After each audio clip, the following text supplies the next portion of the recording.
সহিহ বুখারী শরীফে বারা ইবনে আজিব রাদিয়াল্লাহু আনহু থেকে বর্ণনা রয়েছে যে আল্লাহর রাসূলকে আমি দেখেছি, তিনি খন্দকের যুদ্ধে মাটি খনন করেছেন। ধুলোবালিতে তার দেহ আচ্ছন্ন হয়ে গিয়েছিল, তার চুল ছিল অনেক। সেই অবস্থাতে তিনি মাটি খনন করেছেন আর বলেছেন, তুমি বিনে হেদায়াত পেতাম না হে রাজাধিরাজ, দিতাম না জাকাত আর পড়তাম না নামাজ।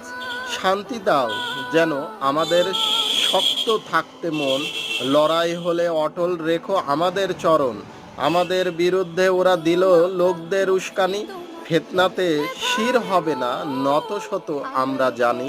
হযরত বারা রাদিয়াল্লাহু আনহু রাসূল সাল্লাল্লাহু আলাইহি ওয়াসাল্লামের শেষের কথাগুলো ধীরতার সাথে উচ্চারণ করতেন। একথা বলেছেন, তিনি বলেছেন, ওরা যদি জুলুম করে ফিতনায় ফেলতে চায়, আমরা হব তারা যারা মাথা না নোয়ায়।